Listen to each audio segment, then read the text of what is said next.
Welcome to a World of Good podcast. I'm Nate Tatman. And I'm Andrew Gale. And we are two friends who love Jesus, care about the church, and travel the world to share stories of people who do the same. Our conversations happen in all kinds of places, like a coffee shop and an airport terminal, or even the back of a crowded taxi. But no matter where we go, from Argentina to Zimbabwe, we capture stories of the good God is doing around the world. And we hope those stories will do you a world of good. Hello and welcome to A World of Good podcast. This is Andrew Gale, and I am in Arusha, Tanzania for the All Africa Assembly meeting. It's June of 2022. It is a lovely day. I expected to come to Tanzania and experience really hot weather, but it's actually been very pleasant in the 70s, and I get to sit under a shade tree in the garden with my age-old friend, Edrin Serwano, who we met 15 years ago when I was on a trip to Uganda, and we were just commenting how it's been 15 years. We can't wait until 2037 for our next time to be together. Edrin, I'm so grateful that you're able to join me for this podcast and share a little about what's happening for the Church of God in Uganda. Thank you. As Brother Andrew said, I'm Edrin Serwano. I'm the new church representative.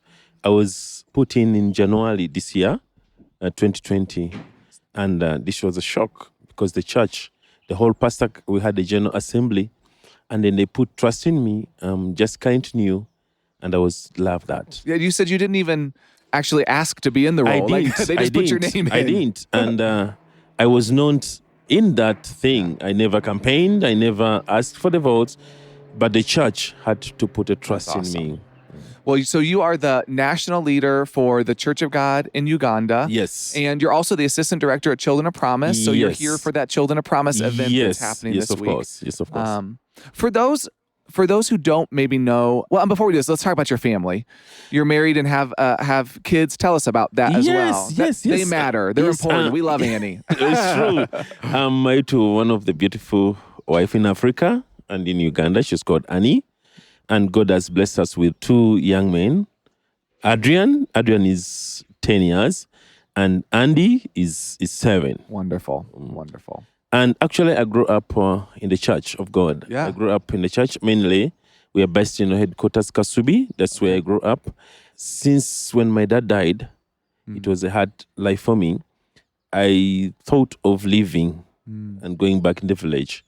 But the Church of God in Kampala, in Uganda, helped me. Wow. And during those times, almost 28, 30 years ago, and I was a little kid, and they sponsored me. The church sponsored me. So you were a sponsored kid as well? I was one of the first sponsored child in Uganda. And I don't know how God made it, but God knew that I really needed it. And then the church sponsored me up to university. Wow. And then from that, I came in, and then Colleen, she's a missionary. Yeah, Colleen Stevenson. So she offered me a job. Wow. And then I came and I worked in a Children of Promise. Wow. I know. You've been around this community for a long time. I have been around the community for a long time. I've been with the church for a long time. And I feel the church is in my heart. Oh, I love that. I also love that you're a young leader. To be elected as a national leader, I mean, that is not to say that your youth is a bad thing. I love that young leaders are getting a chance to put their mark on the church and to be a part of what the church is doing. Right. That's true. And I've been a youth leader in Uganda. Yep. National youth leader for the last 10 years. Wow. So I know what it means being a leader.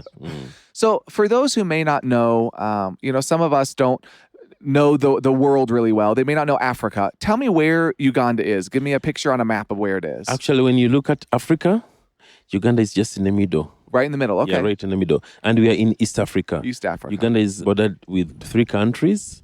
Actually, you have Sudan on the top. Okay. Then on the other west, we have Congo. Okay. And then on the east, we have Kenya and Tanzania. Okay.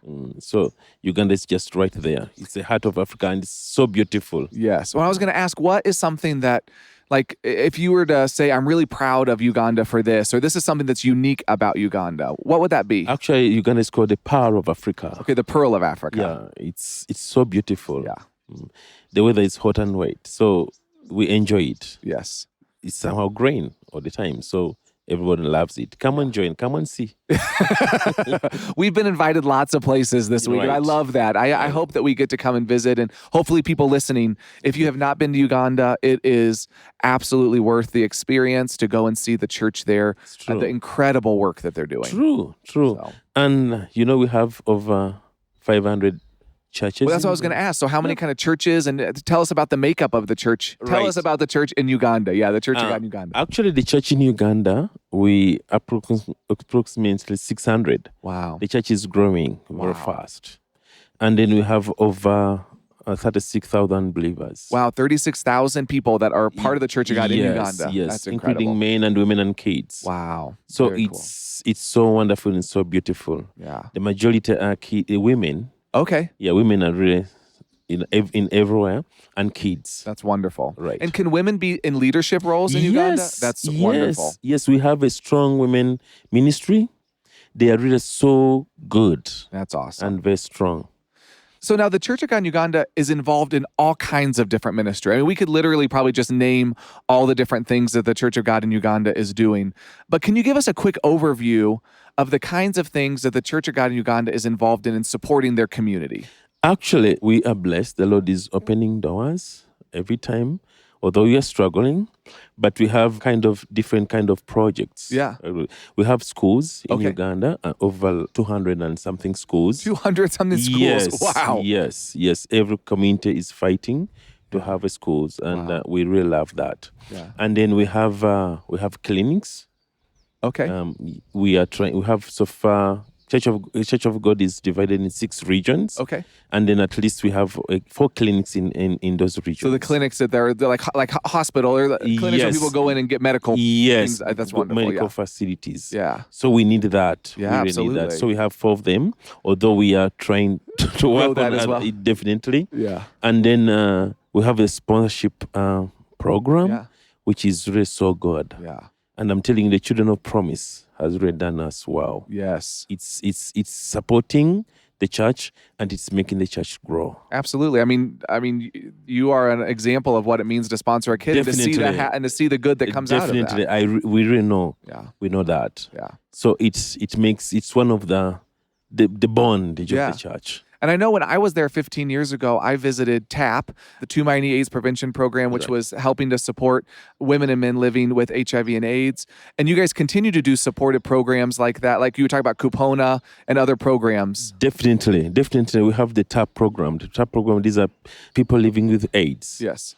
AIDS hit Uganda some time back. Yeah. And most of the people died. Yeah. So it was hard when we were doing interviews or visiting the children. You found that they never had parents. Wow. So these kids were living with their grandparents. Yeah. So the grandparents became their mom, and so we thought of having that kind of a ministry, and part of it has grown, and people really have started to open up. Before, people were not opening up, Yeah. but when we took it in the church, it really helped. Starting a lot. Kupona, is that what you're saying? Definitely. Yeah. And And what then- does Kupona mean? Kupona, these are children Yeah. of their clients of Yeah. living with AIDS. Yeah. So it's also helped. Before, these kids were being segregated. Yeah. Nobody wanted them, but when we introduced it in the church, the love, it helped. Yeah. Yeah. That's incredible. Mm. That's incredible. What else? Are there other things that the church, you obviously have a strong youth program that you led for 10 years? I tell you, that's so strong. We have a youth program and recently we have just had a Kampala 25. We call it Kampala 25. These are churches within the 25 locality. Okay. So we come around, we go together, churches comes together, and we do competition in singing, Oh, fun. different activities, and it's enjoyable. Yeah. If I were to come and visit a church in Uganda, what should I expect? What would that be like? When you come, you'll see different things. Yeah. What you enjoy. Is there singing? Is there dancing? Definitely, for us, we do a lot of dancing in the A lot of church. dancing, okay. Because most of the people are youth. Yeah. We encourage, Christ in them. They enjoy Yeah. dancing and clapping their hands, and it's part of the church. It's a pretty ministry. vibrant experience at the church, is. right? Lots of lively excitement and joy, joyful. Definitely. Last week it was nice. Yeah. And then that's when I did my handover. Okay, Official was handover. last week. It is so nice to do the handover, to pass the baton to someone, Yeah. and then to bless someone. We see it that is a struggle. Most Yeah. of people don't want to do it. They don't want to do a handover. Yeah. It becomes when a person leaves, he doesn't want even to say hi. Yes. I have seen that. But I felt so nice. And that night, I really slept well. So you're talking about when you took on this new national leader role and you were kind of in the last 6 months, you've been in the process of handing over the youth because you've been Yes. doing the youth for the last 10 years. Yes, I've And been- so this last week, you actually handed off that ministry. Yes. And they I've- didn't have to rip it from your hands. Definitely. You actually handed it over. Definitely, yes. And that has been my prayer. Yeah. That has been my prayer, that I wanted to leave a legacy. I wanted not to hold on. Yeah. On so many, Because that is so, it happens everywhere where leaders, because they're so passionate about it or Right. because they love it, but they don't want anyone else to take care of. They don't Right. trust anyone else. And Right. so they hold on tightly to Definitely. their role rather than, passing on to a younger leader or to someone else and saying, I trust that God's going to lead you. Definitely. This is the office I really loved. I grew up in the church, as I showed Yeah. you, and I've been having the youth around me. Yeah. So it has been so touched to it. Yeah. Then, when my time came, I have been praying to God that help me so that I can pass gently, Yeah. well, and I bless the young boy coming, the young Yeah. person coming, so that he can be a leader. Wow. So those are the things in Africa which I'm praying Yeah. all leaders should do. Yeah. We need to bless the young ones and then tell them, hey, what? Don't mess up. I'm watching you. Although I'm aside, but I don't want this thing to die Yeah. because it's part of us. We all one body, Yeah. but different parts. That's absolutely right. Right. Yeah, I think that is such a huge part of ministry is knowing how to start a ministry, but then also knowing when God's called you to something new and how to pass that Right. on. And so I'm grateful that you were able to do that and able to sleep well afterwards, knowing that you had done everything that you could to pass it on well. Definitely. And so all of the regions have now voted on their youth leader, and they'll be deciding then kind of who the head youth leader is in the future. Right. So that's what we are looking forward. That's wonderful. And it's them now to decide Yeah. whom the youth leader. You're out. I'm out, and I am not going to elect. I'm not going to, Yeah. it's them. Wow. Yeah. So, Edrin, I also wanted to ask you about your time here in Tanzania. So, you're new to your role as national Yes. leader. Because of that, you were brought here both for Children of Promise as well as for the All Africa Assembly, Right. which is where we bring in leadership from around the Church of God in all of Africa Right. to come and talk about what's God calling Africa to Right. and where are we going. And Right. so because you're new, Yes. I thought I wanted to hear what your experience was. What did you hear? What did you learn? What was your experience at the All Africa Assembly? Actually, as I said, I entered this big office, a national representative this year, and this is my first time. So when I was invited to Tanzania, first of all, I was watching. Yeah. I wanted to see what other leaders are saying. Yeah. But it's nice. It's nice because you hear the views. Yeah. And then one of the things they are thinking Africa to be one. Yes. So this is one of I've seen that they are crying, they are praying, they want to have one voice, Yeah. which is totally good. Yeah. Yeah. Yeah. I think that, one of the things that is a huge benefit in a country like yours that has able to have started schools and clinics and all of these programs, those are things that other countries could learn from Right. and so that's where these spaces, have an opportunity for people to hear about what you're doing Right. and what the church is doing Right. and go, oh, we should be doing something like that. Yeah, we have told my friends, come and learn from Yeah. Uganda. Because even me, I want to go and learn from other countries. But the more we learn, the more our eyes are open and the more we can help one another to really develop up. Yeah. Africa, we need to develop up. Africa, we need more things to learn. Yeah. And we still need support. Yeah. Mm. Well, and one of the things we talked about is that in the Church of God in general, if we were to break it out by region, Africa makes up 36% of the people that are part of the Church of God around the world. It's true. You make It's up amazing. over a third of the Church of God. Yes. And so we need to hear that voice. And we as Americans, I say we as Americans need to be listening to our African sisters and brothers so that we can learn about the things that you're doing. Right, for sure. And when I heard that we are actually 35%, it's so great. Yeah. We are moving. Yep. We need a voice. We need someone to speak for us. We need to be heard. Yeah. People need to know what we really want. Yeah. And, we need to move on. And we feel like we are somebody somewhere. Yeah. The leadership has broken up Africa into 3 subregions. The West Africa, which includes places like Liberia and Cote d'Ivoire and Ghana. Southern Africa, which includes Zimbabwe and Zambia and South Africa and Malawi and Botswana. And then you're part of East Africa. Yes. And so you actually got to meet with your East African counterparts and talk about how to kind of work together, and even elected officers to kind of keep that East Africa connected. Right. I'm excited to know what will come out of that after today. I'm excited to know how those relationships can be built and continue to be built upon after this experience. Right. Even me, that's what I'm also excited. I am thinking that we're going to meet often. Yeah. Not only coming for development, but also for prayer. Yeah. I'm thinking that people are going to be having concerns for one another country. Yes. I'm thinking that we are creating one page, like in East Africa. Yeah. We are going to learn more from one another. Yeah. And this strengthens us. And also knowing one another is very important. Yeah. Yep. Absolutely. And I was so fun to see. I think we had 12 of the 18 countries in Africa were represented here this weekend, which is just... That's a great turnout. It is. So I'm excited to see where God will move Africa in the future, and how we get to see that, be a part of it, and just encourage that as you guys take and run with what God's called you to. According to what I've seen, these 2 days in the assembly, in the meeting, I think the Lord is taking us somewhere.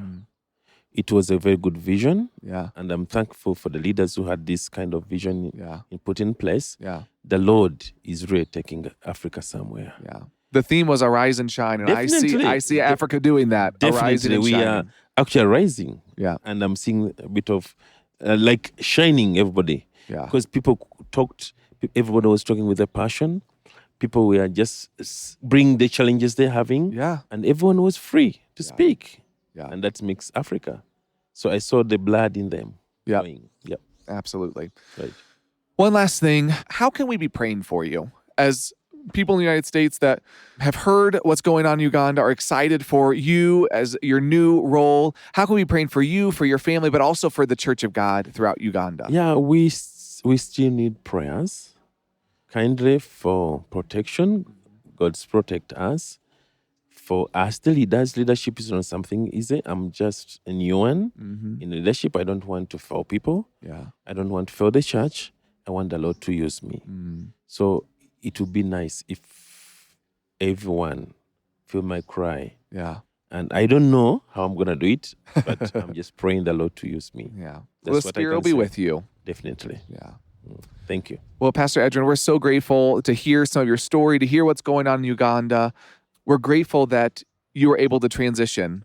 Thank you. I think that is when we were talking about what story you would want to share, and that was the story that you chose. I think that's a beautiful example of your leadership and your humility and what it means to truly be a servant. We're called by Christ to be servants and servant leaders. Right. And the servant leader understands the time to lead and the time to serve. Definitely. And I see that in you and your leadership. So I'm also praying. Yeah. Thank you so much. Thank you too. And we will hopefully see you before 15 years.